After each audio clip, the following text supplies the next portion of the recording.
Terima kasih pemirsa, Anda masih bersama kami di iNews Pagi. Panglima TNI Marsikal Hadi Cahyanto bersama Kapolri Jenderal Polisi Idam Aziz meninjau kesiapan disiplin protokol kesehatan menuju kenormalan baru di Pasar Tanah Abang dan Bandara Soekarno-Hatta. Dalam kesempatan tersebut, Panglima dan Kapolri mengimbau masyarakat untuk taati protokol kesehatan. Panglima TNI Hadi Cahyanto bersama Kapolri Jenderal Polisi Idam Aziz kunjungi Pasar Tanah Abang meninjau kesiapan penerapan prosedur standar kenormalan baru disiplin protokol kesehatan. Di kesempatan ini juga Panglima TNI dan Kapolri membagikan masker kepada para pedagang dan pengunjung pasar, terutama yang tidak menggunakan masker. Panglima dan Kapolri juga ingatkan masyarakat agar ikuti protokol kesehatan. Setelah dari Pasar Tanah Abang, Panglima dan Kapolri menuju Bandara Soekarno-Hatta Tangerang untuk meninjau Terminal 1 dan Terminal 2. Kunjungan untuk memastikan kesiapan bandara menuju kenormalan baru atau new normal. Turut mendampingi Panglima TNI dan Kapolri dalam kesempatan ini adalah Asisten Operasi Panglima TNI serta Kadif Propam Polri.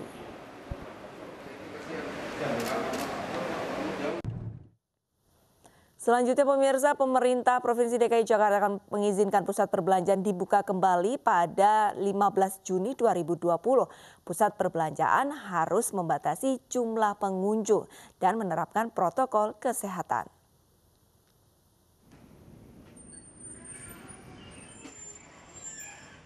Sejumlah mal bersiap untuk beroperasi kembali di PSBB masa transisi. Pusat perbelanjaan atau mal di Jakarta akan kembali dibuka 15 Juni 2020. Berbagai persiapan harus dilakukan pengelola mal dan harus menerapkan protokol kesehatan agar pengunjung tetap merasa aman dan nyaman. Jelang pembukaan mal, Gubernur DKI Jakarta Anies Baswedan mengecek persiapan. Anies meminta kapasitas pengunjung dibatasi hanya 50%. Sementara sejumlah tenan seperti tempat bermain anak, pusat kebugaran, bioskop, dan pameran belum boleh beroperasi. Saat ini, semua potensi pergerakan orang harus dikendalikan. Jadi tidak boleh ada di lapangan nanti situasi di mana, wah baru kepikir. Jangan, semuanya dipikir sebelum dibuka. Pemprov DKI Jakarta akan mengawasi para pengelola mal. Jika jumlah pengunjung melewati 50%, pengelola akan mendapat teguran dan bisa ditutup sementara. Dari Jakarta, Reni Arumsari, Pandu Priyo Aji, iNews melaporkan.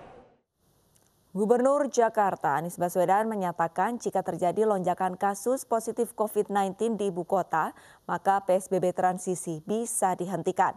Oleh karenanya, warga diminta untuk mematuhi aturan PSBB transisi. Dan berikut pernyataan Gubernur Jakarta Anies Baswedan dalam program Prime Show with Ira Kusno. Jadi ketika ada transisi, maka kita menyadari ada potensi kenaikan kasus. Karena itulah langkah pertama kita menyiapkan pertahanannya. Apa itu fasilitas kesehatan, tenaga kesehatan bersiap. Kemudian yang kedua adalah masyarakatnya. Bila ternyata terjadi lonjakan yang signifikan, maka ada dua instrumen yang bisa digunakan. Satu, mengurangi jumlah orang bepergian. Itu salah satunya dengan menerapkan kebijakan ganjil genap untuk seluruh kendaraan. Bila terjadi kasus dan harus dilakukan intervensi. Instrumen kedua adalah melakukan namanya emergency brake policy, kembali ke PSBB, menghentikan transisi. Jadi saat ini kita tidak melihat adanya kebutuhan memberlakukan dua ini. Tapi kami harus sampaikan di awal kepada masyarakat bahwa kita ingin semua selamat, karena itu ikutilah kebijakan 50% bekerja, 50% di rumah, dan semua fasilitas kapasitasnya diisi maksimal 50%. Oke, Mas Anies, supaya kita bisa mencegah tidak terjadinya kasus. Jadi ini bukan seakan-akan hari ini akan diberlakukan ganjil genap, tidak. itu bukan seperti itu. Ini adalah cara kita untuk sama-sama mencegah agar tidak terjadi kasus, dan mudah-mudahan kebijakan 2 itu tidak perlu diambil. Ibu sedang susah merintih dan berdoa. Terima suap Wali Kota Medan nonaktif Tengku Zulmi Eldin divonis 6 tahun penjara. Informasi selengkapnya akan kami hadirkan usai jeda.